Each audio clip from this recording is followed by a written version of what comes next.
Hello guys, কেমন আছেন সবাই?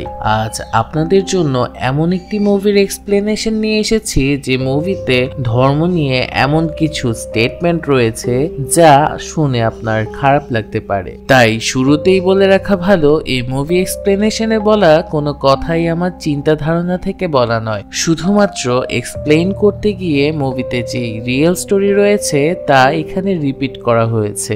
Welcome to sigma story. তো চলুন কথা না বাড়িয়ে শুরু করা যাক।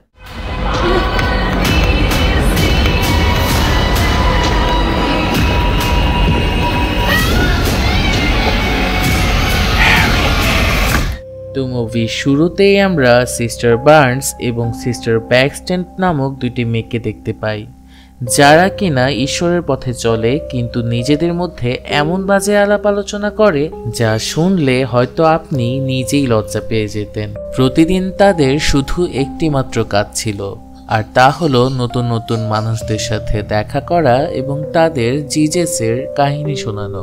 কিন্তু সেখানে এমন মানুষ কমই ছিল যারা কিনা তাদের কথায় রুচিবোধ রাখত। এর মধ্যে কিছু মেয়েরা তাদেরকে বুলি করে, কিন্তু যাই হোক না কেন তাদেরকে সদা ধর্মের পথে চলতে শেখানো হয়েছে। ওই এরিয়াতে মিস্টার রিড নামক ব্যক্তির ঘর ছিল, যে কিনা তাদের চার্চে একটি লেটার লিখেছিল তাদের ধর্মে ইন্টারেস্টেড বলে। তারা তখন চিন্তা করে তারা যখন এই এরিয়াতে চলে এসেছে মিস্টার রিদের সাথে দেখা করা যাক। সব এরিয়া কভার করে সবার শেষে তারা মিস্টার রিদের সাথে দেখা করতে তার বাসায় পৌঁছে। ততক্ষণে বৃষ্টি পড়া শুরু হয়। তারা তাদের সাইকেল মিস্টার রিদের মেইন গেটে লক করে তার দরজায় নক করে। কিছু সময় অপেক্ষার পর মিস্টার রিড দরজা খোলে এবং তাদের সাথে পরিচিত হয়। এরপর সিস্টার ব্যাকস্ট্যান্ড ননস্টপ তাকে তার ধর্ম সম্পর্কে বলতে শুরু করে।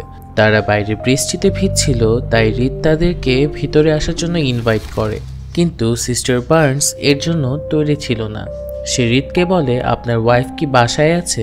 যদি থাকে তবেই আমরা বাসায় আসব। উত্তরে রিদ তাদেরকে বলে, হ্যাঁ, আমার ওয়াইফ ভিতরে পাইকেক বানাচ্ছে।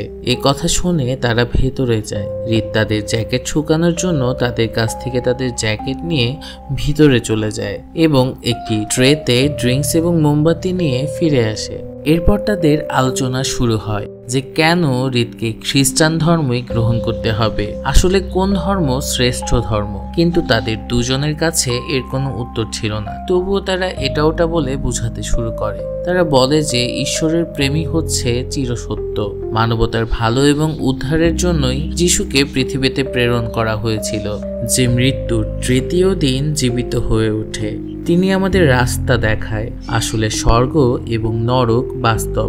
গড তাদের বাচ্চাদের স্বর্গে অনন্ত জীবনের কথা দিয়েছে, আর যারা পাপ কাজ করে তারা নরকে যাবে। আসলে তাদের এই সকল কথা কোনো তোতা পাখির মতো মুখস্থ করানো হয়েছে। আসলে রিড যতটুকু জানতো, এক রাতে জিজেসের কাছে মর্মন নামের এক এঞ্জেল এসেছিল। সে এই বই সম্পর্কে তাকে বলে, যার নাম ছিল দ্য বুক অফ মর্মন। এই কথা শুনে এরা দুজন খুবই খুশি হয়ে যায়। তাদের কাজ আসলে আরো সহজ হয়ে গেল। মিস্টার রিড তো অলরেডি তাদের ধর্ম সম্পর্কে অনেক কিছু জানেন। ওদিকে পাইকেকের সুন্দর স্মেল আসছিল। সিস্টার বার্নস পাইকেক খাবার ধান্দায় ছিল। এই বাহানায় সে রিদের ওয়াইফের সাথেও দেখা করতে চেয়েছিল। রিদ তখন তাদের বলে, গেস করো আমার ওয়াইফ কোন পাইকেকটি বানাচ্ছে। ব্লুবেরি পাই।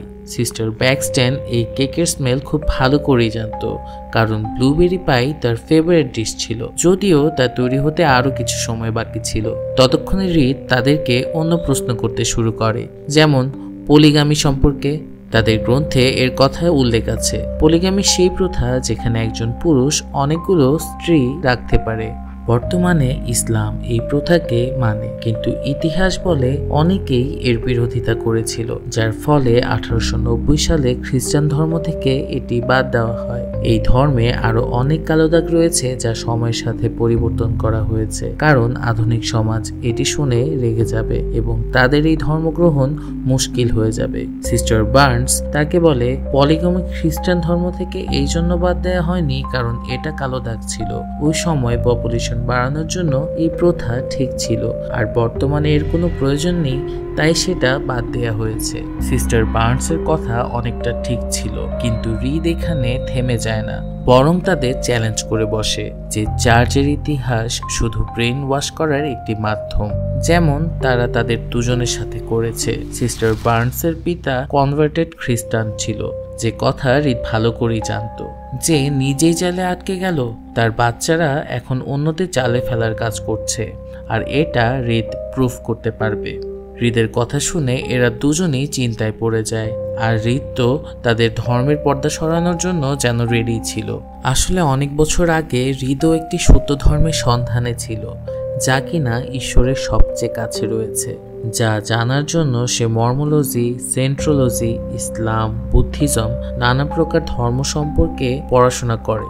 এতে ঈশ্বরের প্রতি তার ফিলিংস জাগতে শুরু করে, কিন্তু সে যতগুলো ধর্মগ্রন্থ সম্পর্কে পড়াশোনা করে তাতে তার বিশ্বাস হয়নি। মধ্যে দিয়ে বলে নিচ্ছি, এইসব শুধু মুভিতে বলা উল্টোপাল্টা কাহিনী, এটা কিন্তু আমার নিজ থেকে বলা কোনো কথা নয়। তো মুভিতে ফিরে যাচ্ছি। শেষে হৃদ এমন একটি ধর্ম সম্পর্কে জানতে পারে যা ঈশ্বরের সব থেকে কাছের। এতে হৃদ অনেক বছর ধরে কাজ করছে। তারা দুজন যে ধর্ম বেচার ঠেকা নিয়ে রেখেছে, এটা শুধু একটা প্রোডাক্ট যাকে তাদের বেচতে বলা হয়েছে। ঠিক এই রকম হৃদের কাছেও একটি প্রোডাক্ট আছে যা আজ রাত তাদের সামনে সে রাখতে চায়। যদিও সিস্টারদের কেউই এতে ইন্টারেস্ট ছিল না, তারা শুধু কোনোভাবে হৃদ থেকে পিছু ছাড়াতে চায়। আমরা কি আপনার ওয়াইফের সাথে দেখা করতে পারি? হৃদ এই কথা শুনে তার ওয়াইফকে জিজ্ঞাসা করার জন্য ভিতরে চলে যায়। তারা রুমের চারিদিকে দেখছিল। ঠিক সেই মুহূর্তে তাদের চোখ সামনে রাখা মোমবাতিটিতে পড়ে। যখন সে মোমবাতিটি টার্ন করে, তখন তার মাথা যেন ঘুরে যায়। আসলে ব্লুবেরি পাইয়ের স্মেল এই মোমবাতি থেকেই আসছিল, যার মানে হৃদ তাদেরকে মিথ্যা কথা বলেছে তার ওয়াইফকে নিয়ে। এতক্ষণে হৃদ ব্যাক করে পেছনের রুমে তাদেরকে ইনভাইট করে, যেখানে তার ওয়াইফ তাদের জন্য অপেক্ষা করছিল, কিন্তু তাদের মধ্যে ভেতরে যাবার সাহস হচ্ছিল না। কে জানে সে তাদের সাথে ভেতরে গেলে কি করে। তখনই চার্চ থেকে তাদের ফোনে কল আসে, আর এই বাহানায় তারা এখান থেকে চলে যেতে চায়। কিন্তু সাইকেলের চাবি তো কোর্টে, যা ছিল হৃদের কাছে। সাইকেল ছাড়া এত পথ যাওয়া সহজ হবে না। সাইকেল গোল্লায় যাক, নিজে বাঁচলে বাপের নাম, আমরা পায়ে হেঁটেই রওনা দিব। ঠিক তখন তারা দেখে মেন গেটটি লক হয়ে গেছে, এর উপর ফোনেও নেট ছিল না। তখন হঠাৎ করেই লাইট বন্ধ হয়ে যায়। তারা তখন অনেক ভয় পেয়ে যায় এবং হৃদকে খুঁজতে ভিতরের দিকে যায়। ভেতরে অনেক অন্ধকার ছিল। তারা হঠাৎ করেই একটি মহিলার প্রতিমা দেখতে পায়। তারা ঘুরে ফিরে আবারও আগের জায়গায় পৌঁছে যায়। হৃদের ঘর কোনো গোলকধাঁধা থেকে কম ছিল না। ঠিক তখন হৃদ একটি বক্স হাতে সেখানে এসে পৌঁছায়। হৃদকে দেখে তারা দুজনই খুব ভয় পেয়ে যায়, কিন্তু এমন ভাবে অ্যাক্ট করে যেন কিছুই হয়নি। মিস্টার হৃদ তো তাদেরকে জোর করে আটকে রাখতে পারবে না, তাই তাদেরকে বলে পেছনের দরজা দিয়ে বাইরে যেতে, কারণ তার মেইন গেট বিকাল 6টার পর অটোমেটিক লক হয়ে যায়। কথা বলতে বলতে সে এই কথা ভুলে গিয়েছে। এখন এই দরজা সকাল ছাড়া খুলবে না। পিছনের দিকে তার ঘরটি খুব ছোট, তাই তাদের বাইরে যেতে কোনো কষ্ট হবে না। হৃদ তাদেরকে তাদের কোট এনেও দিয়ে দেয়, কিন্তু সিস্টার বার্নস তার পকেটে সাইকেলের চাবি খুঁজে পায় না। কিভাবে যেন সিস্টার ব্যাকস্ট্যান্ড তার পকেটে চাবিটি খুঁজে পায়। এসব দেখে তারা আবারও চিন্তায় পড়ে যায়। কে জানে এই রাস্তা কোথায় যায়। হৃদ আগেই বুঝতে পেরে যায় যে তারা ভয় পেয়েছে, না হলে তারা তাকে কেন মিথ্যা কথা বলতে যাবে। কিছুক্ষণ আগে তাদের ফোনে চার্চ থেকে একটা কল এসেছিল, কিন্তু এই ঘরের দেয়াল তো মেটাল দিয়ে তৈরি, তাহলে তাদের কাছে কল আসে কি করে?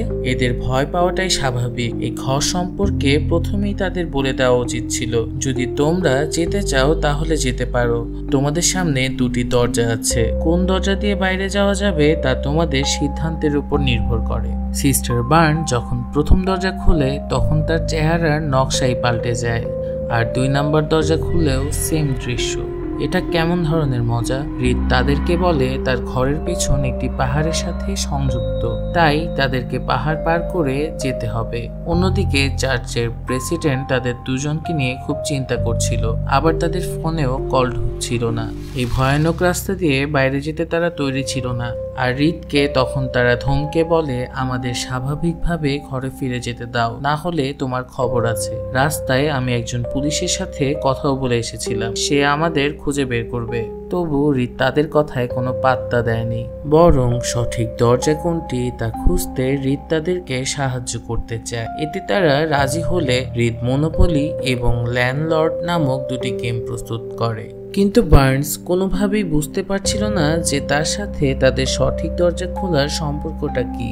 অবশ্যই সম্পর্ক আছে। ল্যান্ডলর্ড গেমটি এলিজাবেথ ম্যাগি বানিয়েছিল, আর এর 30 বছর পর ফিলাডেলফিয়ার একজন এর নাম মনোপলি করে দেয়। এরপর 1935 সালে একে পার্কার ব্রাদার্সের কাছে বেচে দেওয়া হয়, আর পার্কার ব্রাদার্স হিস্ট্রির প্রথম গেম ডিজাইনার হিসেবে পরিচিতি পায়। এটা সবাই জানে, কিন্তু এলিজাবেথ ম্যাগিকে আর কেউ চিনে না। আসলে এই গেম যে বানালো তাকেই মানুষ ভুলে গেছে। ঠিক এমনই জুডাইজম একটি অরিজিনাল মনোথিস্টিক ধর্ম, যার পর আসে খ্রিস্টান ধর্ম, আর এরপরে ইসলাম। জুডাইজমে যে কাহিনী আর ক্যারেক্টার আছে ঠিক একই ক্যারেক্টার খ্রিস্টান এবং ইসলামেও আছে। পার্থক্য শুধু এটাই যে খ্রিস্টান এবং ইসলামে এই কাহিনী অন্যরকম ভাবে বর্ণনা করা হয়, ঠিক মনোপলি গেমের নতুন এডিশনের মতো। যেমন করে মনোপলি গেমের সম্পর্কে আর এলিজাবেথের সম্পর্কে কেউ জানে না, ঠিক একইভাবে জুডাইজমকে মানে এমন মানুষের সংখ্যা বর্তমানে 0.2%, যেখানে তাদের নতুন এডিশন ইসলাম ও খ্রিস্টান ধর্ম খুবই পপুলারিটি পায়। যেভাবে মনোপলির নিউ এডিশন আসে ঠিক সেভাবেই বাইবেলের নিউ এডিশন মোরমান এসেছে। এই সবই একই সোর্সের আলাদা আলাদা জিনিস। এখন বলো, আমাকে কি তোমাদের কাছে এখনো আজব মনে হচ্ছে? এই বলে রিদ হাসা শুরু করে। এর অর্থ হচ্ছে মেইন অরিজিন সম্পর্কে আসলে নিউ জেনারেশন কিছুই জানে না, শুধু পুরাতন জিনিসই তাদের সামনে নতুন ভাবে উপস্থাপন করা হয়। আজ তোমরা আমাকে যে ধর্মের কথা শোনাতে এসেছো, it is just book of marketing. যে এই ধর্মকে গ্রহণ করবে সে অবভিয়াসলি এই গ্রন্থকেও কিনবে। হৃদের কাছে ঠিক এমনই, যা মানুষ নিজেদের স্বার্থের জন্য সময়ের সাথে পরিবর্তন করে আসছে। কার মতো হৃদের কথা শুনছিল, এসেছিল ব্রেন ওয়াশ করতে, আর এখন তাদের নিজেদেরই ব্রেন ওয়াশ হয়ে গেল। হৃদ এখানেই থামে না। সে বলে ধর্মগ্রন্থে যত কাহিনী আছে তা প্রাচীন লোককথার উপর ভিত্তি করেই লেখা। এতে এক সাধুর কাহিনীও আছে, যে কিনা এক কুমারীর হতে জন্ম নিয়েছিল এবং সে বিভিন্ন চমৎকার করতে পারত। এই কাহিনী জিজেসের জন্মের 1000 বছর আগে। এরকম মিত্রা কৃষ্ণ, তার জন্ম এক কুমারী থেকে হয়েছিল। তার ছোট একটি গ্যালারিতে 12 জন এমন দেবতার কথা উল্লেখ ছিল যাদের জন্ম 25 ডিসেম্বরে হয়েছিল, আর এর সবাই জিজেসের আগেই জন্ম নিয়েছিল। আর এর অর্থ হলো এই গ্যালারিতে উপস্থিত দেবতারা কোনো না কোনো কাহিনীর অংশ, যার অনেক নিউ এডিশনও আছে। আসলে এইসব নকল ছাড়া আর কিছুই না। তোমাদের ধর্মগ্রন্থ শুধুই টাকা উপার্জনের একটি মাধ্যম। তোমরা কি এটা বিশ্বাস করো যে আজ থেকে 1000 বছর পর মানুষেরা আমাকে গড হিসেবে জানবে? ফাইনালি রিড মেইন টপিকে আসে। সে একটি দরজায় বিশ্বাস এবং অপরটিতে অবিশ্বাস লিখে তাদেরকে বলে, এতক্ষণ লেকচার শোনার পরও যদি তোমার ঈশ্বরের প্রতি বিশ্বাস থাকে তবে বিশ্বাসের দরজাকে চয়েস করো, আর যদি নিজ ধর্ম থেকে বিশ্বাস উঠে যায় তবে অবিশ্বাসের দরজাকে চয়েস করো। তারা দুজনই তখন খুবই কনফিউশনে পড়ে যায়, কিন্তু শেষমেশ তারা গডের প্রতি বিশ্বাস রেখে বিশ্বাসের দরজাটিকে বেছে নেয়। যখন তারা কিছু সিঁড়ি নিচে নামে তখন রিদ দরজা বন্ধ করে দেয়। নিচে একটি বড় হলরুম ছিল, যেখান থেকে বাইরে যাবার কোনো রাস্তাই ছিল না। একটি দরজা ছিল, তাও আবার বাইরে থেকে লক করা। নিচের এই রুমে তারা খুবই বাজেভাবে আটকে পড়ে। তারা পড়ে থাকা একটি সূচালো অস্ত্র হাতে তুলে নেয় এবং বার্নস ব্যাকস্ট্যান্ডকে বলে রিদ বার্নসের উপর নজর রাখছে, তাই ব্যাকস্ট্যান্ডকেই এই কাজটি করতে হবে। বার্নস কথা বলে রিদকে ব্যস্ত রাখবে, আর যখনই ম্যাজিক ম্যান কথাটি বলবে তখনই ব্যাকস্ট্যান্ড যেন রিদকে আঘাত করে। এখন রিদকে মেরেই তারা শুধুমাত্র এখান থেকে বেরোতে পারবে। যদিও সে অনেক চালাক, তাই তাদের প্রত্যেকটি স্টেপ বুঝে শুনে ফেলতে হবে। তখন বিপরীতে থাকা দরজা দিয়ে একটি মহিলা খাবার থালা হাতে নিয়ে রুমে প্রবেশ করে, আর মনে হচ্ছিল সে অনেক বছর ধরে ফ্রেশ হয়নি। তাদের দুজনেরই ভয় অবস্থা খারাপ হতে থাকে, আর ওই মহিলা টেবিলে খাবার রেখে জোরে জোরে ঈশ্বরের প্রার্থনা করতে শুরু করে। এভাবে প্রার্থনা করতে তারা দুজন আজ পর্যন্ত আর কাউকে দেখেনি। তখনই রিদ একটি মিউজিক প্লে করে, যা একটি একটি টিউবের মাধ্যমে বেসমেন্টের রুমে ক্লিয়ারভাবে শোনা যাচ্ছিল। আর তখন আমরা টেবিলে রাখা হৃদের ঘরের মডেলটিকে দেখতে পাই, যাকে সে নিজেই ডিজাইন করেছে। সিস্টার বার্ন দ্বিতীয় দরজার পথে উপরে গেলে তা চিনতে পারে। আসলে তার রুমে থাকা দুটি দরজাই বেসমেন্টের দিকে যায়। কিছুক্ষণ পর হৃদ তাদের রুমে থাকা পাইপের মাধ্যমে তাদেরকে জানায় তাদের রুমে যে মহিলা রয়েছে সে আসলে ঈশ্বরের একজন দূত। এই রুমে এখন একটি চমৎকার হবে, আর তারা হবে তার সাক্ষী।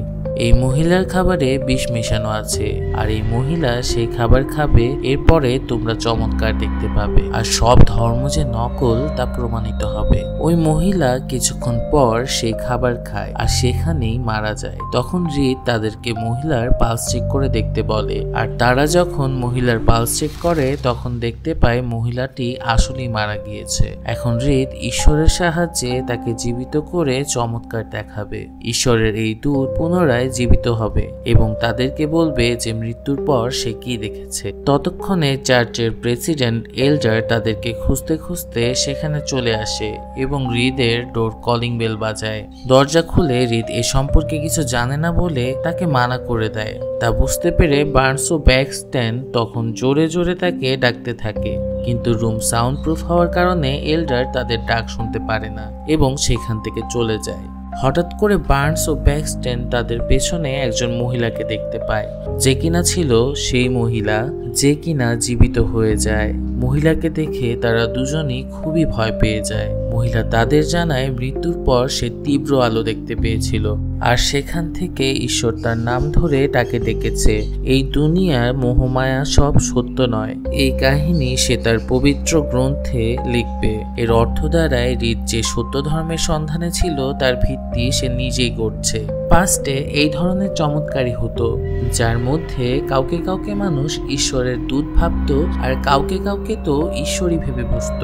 আর এইসব সত্যি কিনা তা এখন তারা তো যাচাই করতে পারবে না, কিন্তু হৃদ যে চমৎকার দেখিয়েছে তা তো তাদের চোখের সামনেই হয়েছে। তো তোমরা কি দেখেছো? তাদের বক্তব্য হৃদ তার ধর্মগ্রন্থে লেখার জন্য নোট করতে চেয়েছিল, কিন্তু সিস্টার বার্নসের কাছে এটি কোনো চমৎকারই মনে হয় না, বরং এটিকে কোনো প্রকার ম্যাজিক ট্রিক বলে মনে করে। তখন হৃদ তাকে বলে ভরসা না হলে সেও মরে ঈশ্বরের সাথে দেখা করতে পারে।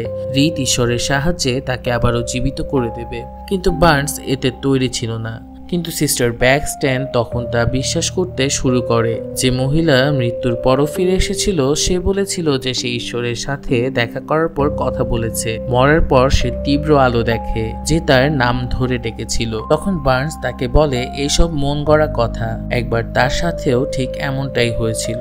আসলে শৈশবে বার্নসের কিডনির অপারেশন করার সময় ডাক্তার এক পর্যায়ে তাকে ক্লিনিক্যালি ডেথ বলে ঘোষণা করেছিল। সে সময় সে তা দেখে, এক তীব্র আলোকরশ্মি।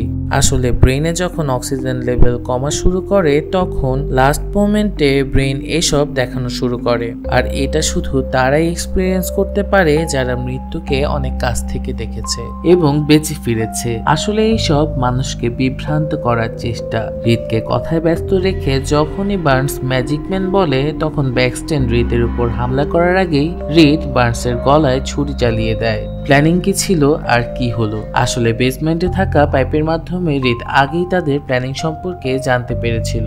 সিস্টার বার্নসের অবস্থা দেখে ব্যাকস্ট্যান্ড খুবই ভয় পায় এবং দৌড়ে উপরের দরজায় গিয়ে জোরে জোরে বাড়ি দিতে থাকে, যদিও সে জানতো এতে কোনো লাভ নেই। এই কি বিপদ! আসলে তারা কেনই বা এখানে এসেছিল? তখন হৃদ তাকে নিচে ডাকে। আর হৃদের কথা অনুযায়ী ওই মহিলা এই রাস্তা দিয়েই লাশকে কোথাও একটা লুকিয়ে নিজেই সেখানে বসেছিল। হয় আসলে বার্নসের হাতে কিছু একটা ছিল যার কারণে সে জীবিত হতে পারেনি। তখন ব্যাকস্ট্যান্ডের সন্দেহ হয়। সে হৃদকে প্রশ্ন করে তাহলে ওই মহিলাটির সাথে কি হয়েছিল? সেও তো তাহলে কোনো ঈশ্বরের দূত ছিল না। যখন এল্ডার এসেছিল ঠিক সেই মুহূর্তেই কেউ কোনো সিক্রেট ডোর দিয়ে ভিতরে আসে এবং বডিটিকে সরিয়ে নিজেই তার জায়গায় বসে যায়। আর তুমি তাকে যা লিখে দিয়েছিলে সে আমাদেরকে তাই বলে শোনায়। তার মানে এই রুমের ভেতর কোনো সিক্রেট ডোর রয়েছে। চলো তাহলে তা আমাকে খুঁজে দেখাও। অনেক খোঁজার পর সে টেবিলের নিচে একটি সিক্রেট ডোর খুঁজে পায়।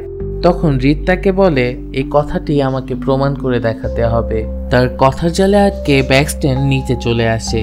ব্যাকস্ট্যান্ড আসলে সঠিক ছিল। রিদ যাকে ঈশ্বরের দূত বলেছিল তার লাশ নিচে সেখানে পড়েছিল। মানে রিদ কোনো চমৎকারী কেউ না, বরং অভিনয় করছে। আর তখনই রিদ উপরের দরজা বন্ধ করে দেয়, কারণ তার উদ্দেশ্য সফল হয়নি। তার সত্যতা জানার পর হয়তো সে ব্যাকস্ট্যান্ডকে মেরে ফেলবে, না হয় আজীবন আটকে রাখবে। ব্যাকস্ট্যান্ড ভয় পেতে পেতে সামনের দিকে এগিয়ে যায়, আর সেখানে সে অনেকগুলো দরজা খুঁজে পায়। আর সেখানে অনেক আজব আজব জাদু টোটকার জিনিসপত্র দেখতে পায়। সেখানে কিছু সিম্বল আর ধার্মিক বইও ছিল। আর লাস্টে সে একটি দরজা দেখতে পায় যেখানে তার সাইকেলের লক লাগানো ছিল, আর এর চাবি তার কাছে ছিল। লক খুলে ভিতরে প্রবেশ করার পর সে ভিতরের দৃশ্য দেখে কেঁপে ওঠে। রিদ সেখানে খাঁচায় অনেক মহিলাদেরকে আটকে রেখেছিল। এরা তারাই যারা ব্যাকস্ট্যান্ড এবং বার্নসের মতো রিদকে চমৎকারী না ভেবে বরং চ্যালেঞ্জ করেছিল। আর হয়তো এখন ব্যাকস্ট্যান্ডের সাথেও ঠিক এমনটাই হতে যাচ্ছে। ঠিক তখন রিদ সামনে থেকে তার কাছে চলে আসে। আসলে রিদ তাকে এইসব নিজেই দেখাতে চেয়েছিল। তাই রিদ তাদের সাইকেল লুকানোর পর ভুল পকেটে সেই চাবিটি রেখেছিল, আর সেই তালা দিয়েই এই দরজা লক করেছিল। এর পিছনে আসলে তার উদ্দেশ্য কি? আর সত্যটা হলো ব্যাকস্ট্যান্ড আসলে নিজেই এখন পর্যন্ত তার সিদ্ধান্ত নিয়ে এই পর্যায়ে এসে পৌঁছেছে। আসলে রিদ আগে থেকেই এইসব প্ল্যান করে রেখেছিল, অর্থাৎ সে ব্রেন তো ইউজ করেছে, কিন্তু তাই হয়েছে যা রিদ প্ল্যান করে রেখেছিল। সে ব্যাকস্ট্যান্ডের পকেটেই চাবিটি রেখেছিল। তুমি শুরু থেকেই আমাদের কন্ট্রোল করছিলে, আর তুমি এসব করে এই দেখাতে চাও যে দুনিয়াতে সবচেয়ে বড় ধর্ম হচ্ছে কন্ট্রোল। রিদ তাকে এটাই বোঝাতে চাচ্ছিল এতক্ষণ, যা ব্যাকস্ট্যান্ডের ভালো করে বোঝা হয়েছে। ধর্ম শুধু কন্ট্রোল করার একটি মাধ্যম। ব্যাকস্ট্যান্ড তবুও তাকে বলে, যাই হোক না কেন কাউকে হত্যা করার অধিকার তোমার নেই। ওই মহিলার কথা বলছিল যাকে সে হত্যা করেছে, কিন্তু রিদ তাকে তো জোর করে হত্যা করেনি। সে ঈশ্বরে নিজের অটুট বিশ্বাসের কারণেই মারা গেছে। সে বিশ্বাস করত যে ঈশ্বরের দয়ায় সে আবারও জীবন ফিরে পাবে। এটা তার নিজের সিদ্ধান্তই ছিল, যার কারণে সে মারা গেছে।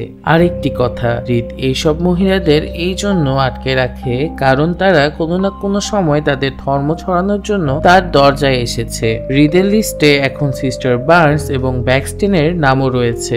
আফসোস তাদের সাথে এখন ঠিক একই পরিণতি হবে। তোমার ভুল তুমি কি জানো? তোমার ভুল এটাই যে তুমি তাদের তোমার জীবনের সিদ্ধান্ত নেয়ার সুযোগ দিয়েছো। তারা ডিসাইড করেছে তুমি কি পড়বে, তুমি কি পড়বে না, তুমি কার পূজা করবে, কিভাবে করবে এবং কোথায় করবে। সেটা মন্দির হবে না মসজিদ, না হয় চার্চ। তখনই সুযোগ বুঝে ব্যাকস্ট্যান্ড সেই সুচালো অস্ত্র দিয়ে রিদের গলায় আঘাত করে, আর সেখান থেকে সে পালিয়ে যায়। যদিও বেসমেন্ট থেকে বের হয়ে সে আবারও সেই রুমেই পৌঁছায় যেখানে শুরুতে তারা রিদের সাথে আলোচনা করছিল। সে টেবিলটি বেসমেন্টের দরজার সামনে রেখে আবারও সেখান থেকে বেরোনোর চেষ্টা করে, কিন্তু তাতে কোনো লাভ হয়নি। হঠাৎ করে রিদ এসে তার পেটে একটি চাকু ঢুকিয়ে দেয়। বার্নসের পাশে এসে ব্যাকস্ট্যান্ড তখন পড়ে যায়, আর রিদেরও অবস্থা খারাপ হতে থাকে। যখন মৃত্যু সামনে আসে তখন রিদ বলতে থাকে, আমাদের জন্য ঈশ্বরের কাছে প্রার্থনা করো। আসলে মানুষ ততক্ষণই নাস্তিক থাকে যতক্ষণ তাদের কোনো কষ্ট থাকে না, আর যখন কষ্ট আসে তখন তাকে ঈশ্বরেরই সাহারা নিয়ে বাঁচতে হয়। তাই ঈশ্বরই সত্য। এটা কোনো ম্যাটারই করে না আপনি কোন ধর্মের বা কোন ঈশ্বরে বিশ্বাস রাখেন, আপনি যাকেই মানেন তার প্রতি অটুট বিশ্বাস রাখবেন। ব্যাকস্ট্যান্ড তখন প্রার্থনা করতে থাকে এবং রিদ কোনোভাবে গড়িয়ে গড়িয়ে তার সামনে এসে পৌঁছে। আর ব্যাকস্ট্যান্ডকে যখনই সে মারতে যাবে তখন সিস্টার বার্নস উঠে দাঁড়ায় এবং রিদকে হত্যা করে। অবশেষে রিদ মারা যায়, কিন্তু সিস্টার বার্নসও বাঁচতে পারে না। ব্যাকস্ট্যান্ড টেবিলে রাখা রুমের মডেলটি স্টাডি করে একটি জানালা সম্পর্কে জানতে পারে। পরে তা খুঁজে বের করে সে সেই জানালা ভেঙে সেখান থেকে বাইরে বের হয়ে আসে। এভাবেই সিস্টার ব্যাকস্ট্যান্ড একটি ভয়ানক পরিস্থিতি থেকে নিজেকে মুক্ত করে। এই ছিল হেরেটিক মুভির এক্সপ্লেনেশন। কেউ কেউ এই মুভিটি দেখে রাগও করতে পারেন, তবে মনে রাখতে হবে এটি শুধু একটি মন গড়া কাহিনী। এরকম আরো মুভির এক্সপ্লেনেশন পেতে সিগমা স্টোরি চ্যানেলটি সাবস্ক্রাইব করে পাশে থাকবেন।